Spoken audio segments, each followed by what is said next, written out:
What's good, YouTube? It's your boy P Money. Let's talk about it, man. Lakers win against the Blazers, 126 to 117. And the score made sound deceiving, but it was pretty much Lake Show all night, except for the first quarter, when the Blazers built up a 13-point lead. And in that first quarter was looking a lot like everything was the same going on with the Lakers as far as defense, not playing with effort, missing assignments, all types of things. But they righted the ship in the second quarter and actually went up 4 at halftime because LeBron was on fire from three-point land. Pretty much he was on fire from everywhere. It didn't matter where he was shooting. Even the free throw line, he looked good. When he was attacking, just all around excellent game for LBJ, for sure. And that's the type of games, even if he don't get 40, what do you end up with, 45? Even if he doesn't get 45 a night, the effort that he was playing with on both ends is what most Lakers fans should expect from him. And whenever he's on like that, then the Lakers will be a tough team to beat, even if they don't make any changes. Like, the addition of Tyson Chandler helps big time. But yeah, as far as the Blazers went, the starters seemed like they had good games. Aminu had 18, Nurk had 21, CJ had 23, Dame had 31, Layman had 6.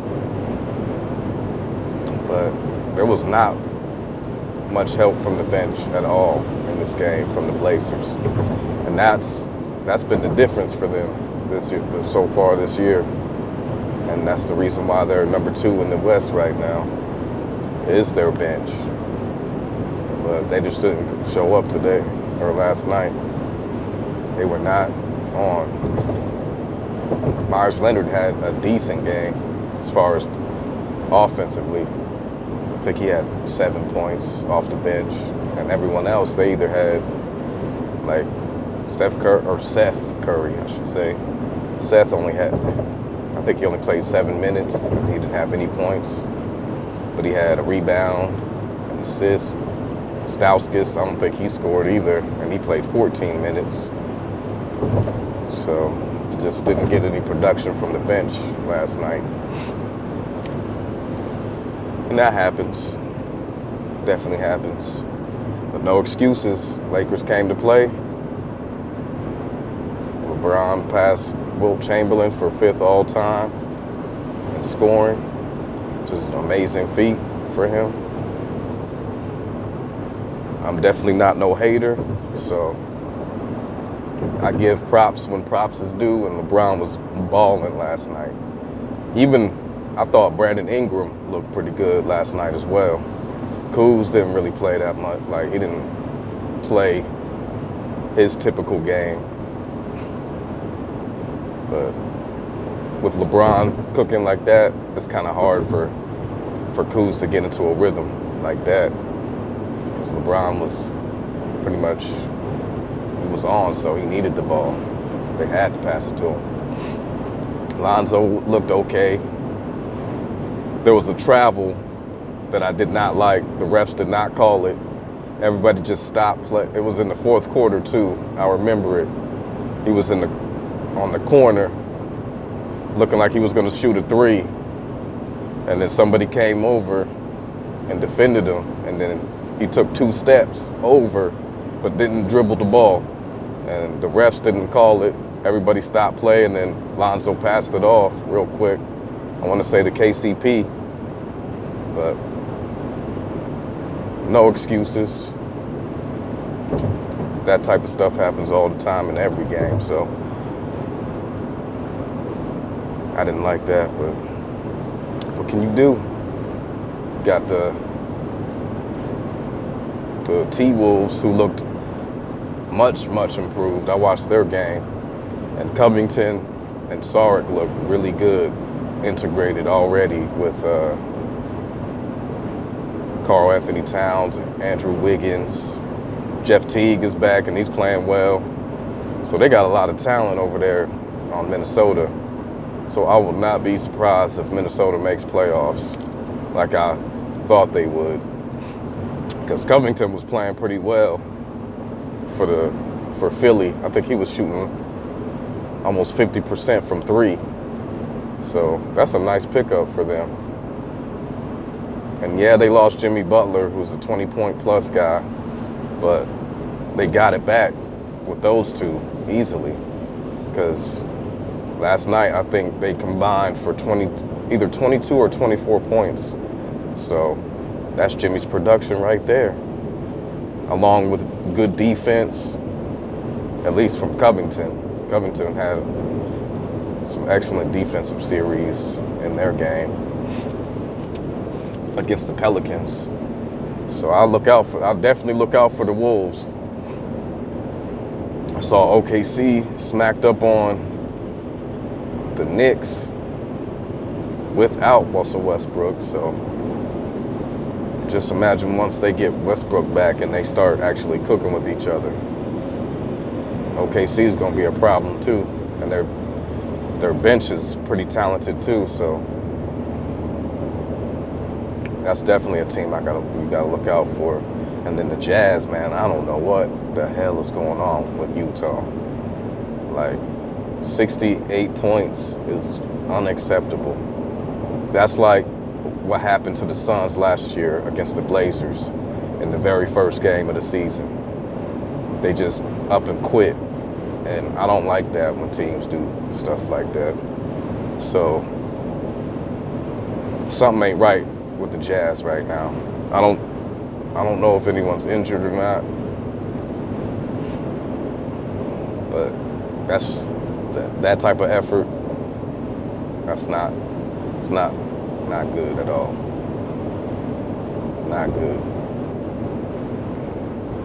I don't know if somebody's disgruntled or what's going on, but they need to get that corrected, because they can't be playing around, because there's a lot of good teams right now in the West, and they're right there. They're 7-7 with that loss, but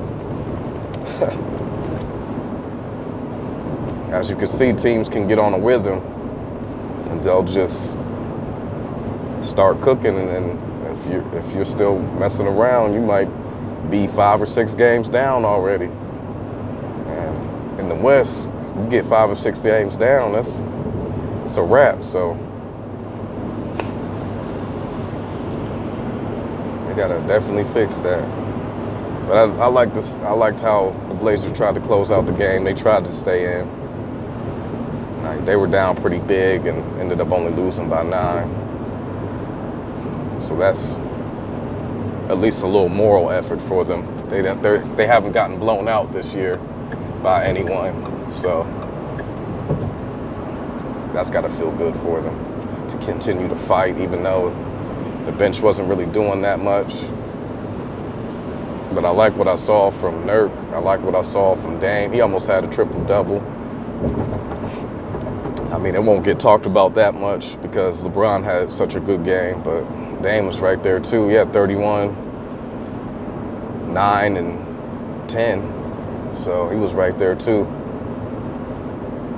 He was right there trying to fight with LeBron, trying to will his team to a victory, but they fell short.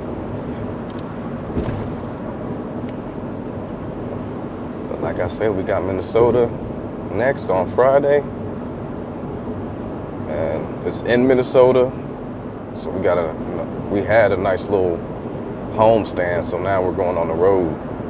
I want to say it's around like 17 days, like 6 games in 17 days, or 7 games in 17 days, something like that. So a lot of traveling for them.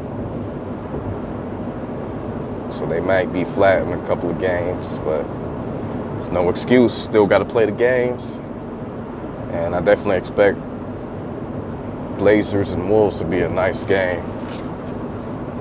especially if D Rose is playing alongside Karl Anthony Towns and Anthony Wiggins. Plus other guys for the Wolves, they get to step up too, since Jimmy Butler's gone. And D Rose is probably their second option now, but it looks like they're trying to give him some rest, which is a good thing. That's a very good thing, because you want to preserve him for the season, as long in the season as you can. And then Jeff Teague is back, so he's looking really good the last few games. So the Wolves are definitely a problem. One of them sleeper teams that just gonna creep up on you like the Clippers. Everybody's kind of impressed with what the Clippers are doing, but they were doing this last year. The only reason they didn't make playoffs is because I'm pretty sure almost everyone that was a starter at some point in time was injured. And I think Gallinari was saying that the starting five only played 4 games together last year. So they're just proving that they're a really good team, really good constructed team. They don't have that go-to guy in the crunch time, but in the regular season, they're going to be in games. I would probably say Tobias Harris is their best player, but he's that kid is a problem too. I like Tobias Harris. Very good player. But almost at my job site, so I'll go ahead and get up off this. Always like, comment, share, subscribe.